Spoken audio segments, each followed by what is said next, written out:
Sayalah orang yang melakukan penelitian secara mendalam terhadap Al-Quran. Tidak ada orang di bawah kolong langit ini, orang Islam, yang mendalami Al-Quran lebih daripada saya. Tidak ada. Karena nggak pernah ketemu saya. Nggak percaya saya, Bang. Kalau Anda pelajari Al-Quran, sekarang saya tanya, ada nggak kata khitan atau sunat dalam Al-Quran?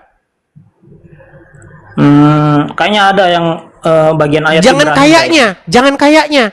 Ada nggak kata khitan di dalam Al-Quran? Oh, coba Bang Iris kayaknya lebih tahu.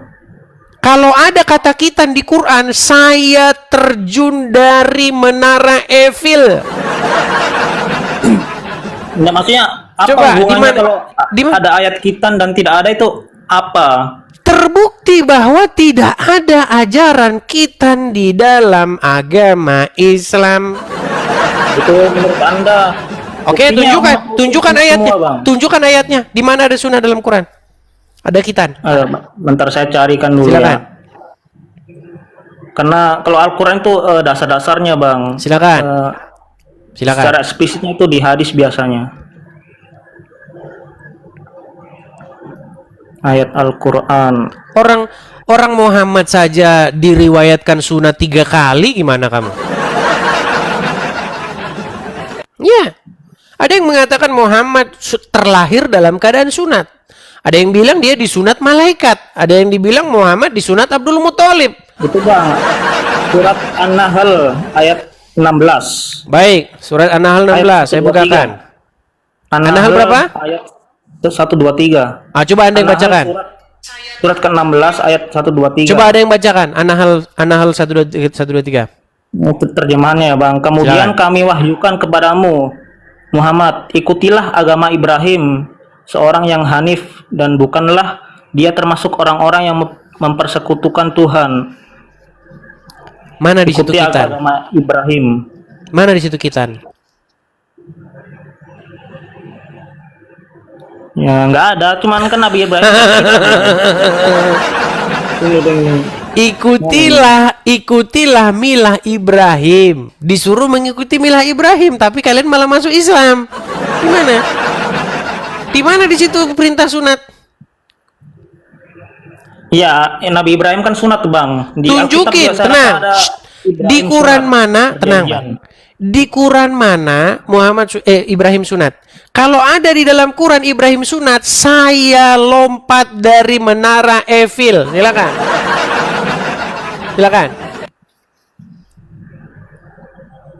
Oke, di Bang. Quran mana? Ini kayak saya nggak tahu ya, Bang, bahasa Arabnya. Tapi saya rasa bahasa Arabnya ini ada sunat-sunatnya gitu. Tapi terjemahannya ini di Quran itu tidak pernah ada kata khitan. Ibrahim di dalam Quran tidak pernah diriwayatkan berkhitan. Bahkan, Bang, Muhammad itu baru dibikin sunat itu belakangan hari. Coba. Oke, Bang, tunjuk gini. Tenang. Tunjukkan hadis-hadis yang menunjukkan Muhammad sunat. Itu ada 3, Bang. 3.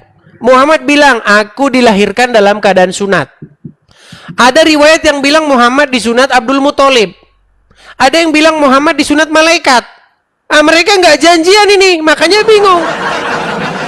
3 riwayat ini membuktikan bahwasanya sosok Muhammad digambarkan sosok sunat itu adalah di kemudian hari.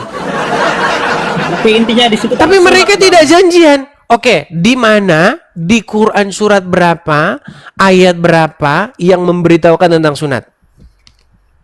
Oke, saya tidak tahu ya, Bang.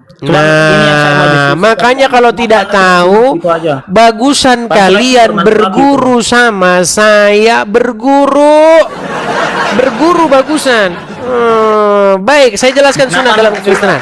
Dengarkan, saya jelaskan sunat dalam kekristenan. Gini, Bang. Jadi kalau kalian belajar tentang sunat, itu adalah latar belakangnya, itu perjanjian. Jadi sunat itu tanda seseorang melakukan perjanjian. Gini, kalau kita janjian mau ke bioskop, Bang, kita cuman gini-gini aja, ntar ke bioskop ya, nonton bareng ya kita ya. Tidak ada bukti bahwa kita pernah berjanji kan? Karena perjanjiannya nggak penting.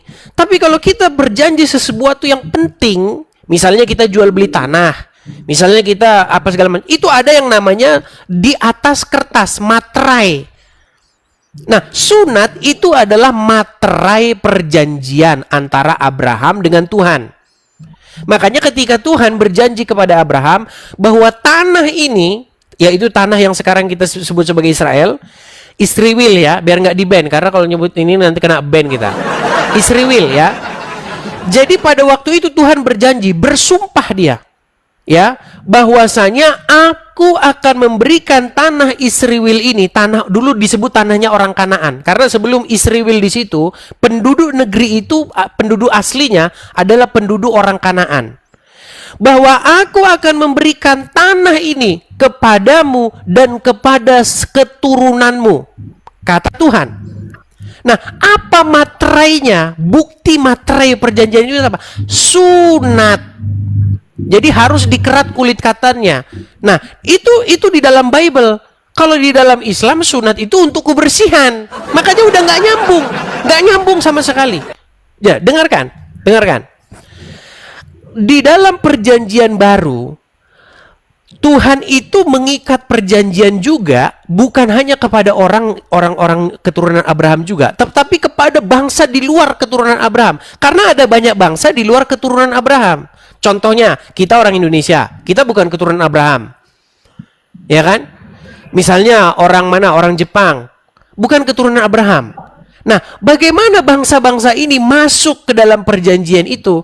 Materainya bukan lagi sunat, tetapi materainya adalah darah Yesus.